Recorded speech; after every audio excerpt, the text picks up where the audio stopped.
So one day I'll have about, I don't know, 10 properties that I'll be able to sell 5 of them, and then have the rest of the 5 to actually um, pay down my property mortgage, or have some form of savings that I can then live on, or pension income that I can live on through the rent of those 5 properties.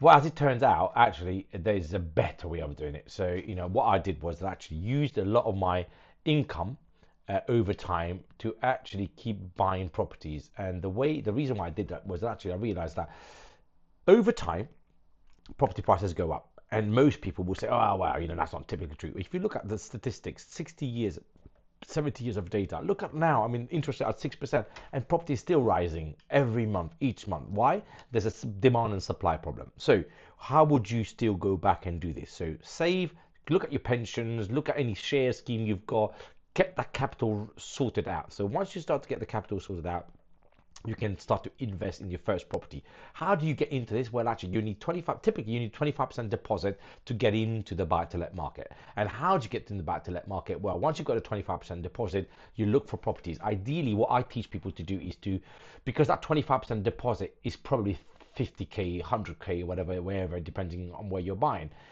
You're not gonna be able to reproduce that again and again. And most people have only got 1 or 2 chances of getting this money reinvested. So the way I go about teaching people is to use that capital that they've saved and invest it in an asset, i.e. the property, and buy it below market value, add value to it enough so that when you come to refinancing, you pull as much of that £100,000, £50,000 deposit that you've used to buy the property out. The reason why that's important is because if you don't keep pulling that money out, you can't buy the next one. And I was able to do that in the last kind of 15 years compared to the first 10 years. Because the first 10 years, I was working full time, kept on buying the house, put 25% deposit, wait for 5 years, wait for the increase in value, then take some of that increase in value, add some more money on mine, buy the next one. And then I did that over and over again. And after 10 years, I'd probably had about 10 properties or something. So it wasn't great growth.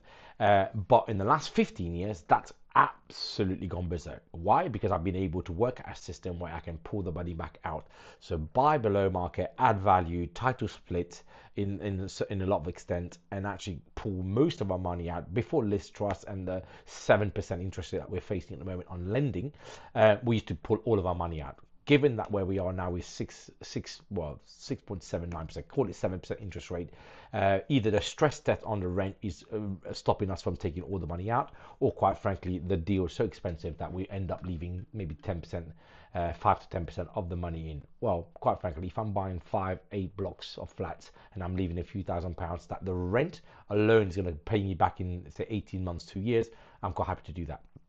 So the key here is look at your savings, look at your pensions, look at your investment that you may have. Ask parents, if parents are sitting on gold mines and they're going to pass that on to you in 30 years time, 20 years time, quite frankly, now is the time for them to help you get on the property ladder. Because what we don't want to do is to get you at 70, then you've got lots of cash. Because quite frankly, at 70, God forbid, hopefully you've got good health, but your motivation to do lots of things probably is not as high as where it would have been at 45, 50.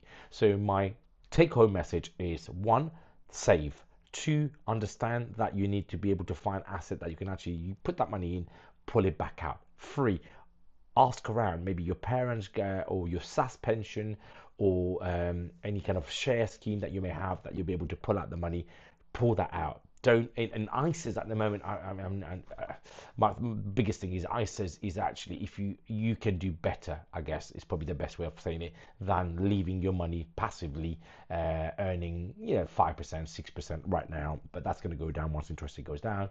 But that's it. Whereas property investment, you're getting the capital appreciation as well as the rental income, the passive income that you'll get from the rental income after you've taken your interest only mortgage. So the key takeaway here is, look, everybody can do this. If I was able to do it, you can do it. So don't get stuck in a day job. Stop spending over what you earn. Start investing the savings that you have, and over time it compounds. Especially the younger you start, the more the compounding timelines you have.